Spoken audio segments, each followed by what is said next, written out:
আসসালামু আলাইকুম বন্ধুরা। প্রতিটা মেয়েই কিন্তু সকালে ঘুম থেকে উঠে চিন্তা করে সকালের নাস্তা কী হবে, দুপুরের জন্য কী খাবার বানানো হবে আর রাতেই বা কী খাবে।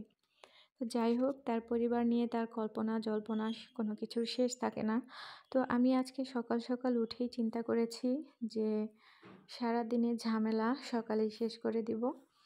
তো আমি ভর্তা ভাত করব আজকে।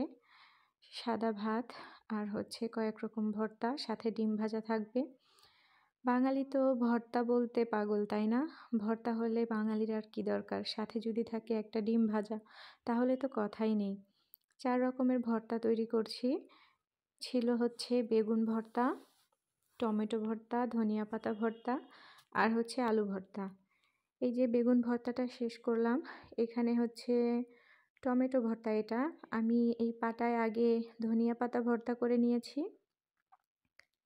তো সেখানে আমি টমেটোটা বেটে নিলাম। টমেটো আগে দেখতে পেয়েছেন আমি একটু লবণ এবং হলুদ দিয়ে ভেজে নিয়েছিলাম।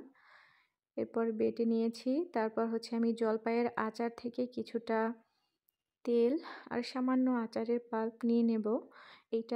এই টমেটোর ভর্তা বা চাটনি যেটাই বলেন, এটাকে অনেক বেশি টেস্টি করে থাকে। খুব ভালো লেগেছিল খেতে। আপনারা ট্রাই করে দেখতে পারেন, অনেকেই হয়তো এভাবে করে।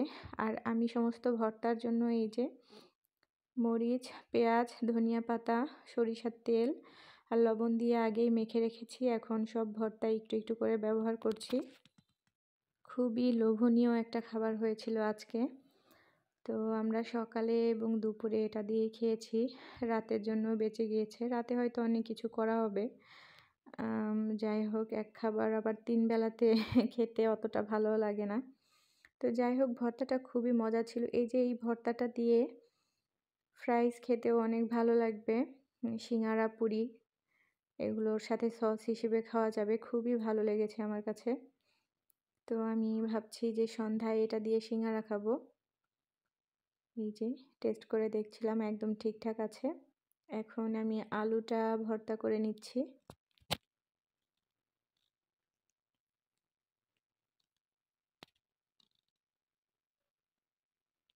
ভর্তা কিন্তু রেডি হয়ে গিয়েছে। এই যে আমি একটা প্লেটের মধ্যে সব ভর্তাগুলো নিয়ে নিয়েছি।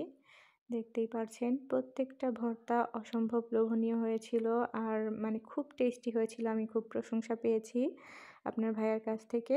এরপরে আমরা যখন খাবার খেয়েছি তখন গরম গরম ডিমটা ভেজে নিয়েছি। আমি 2টা ডিম একসাথে এখানে দিয়ে দিয়েছি। তো এখন ভাগ করে নিলাম দুজনের জন্য। আল্লাহ হাফিজ।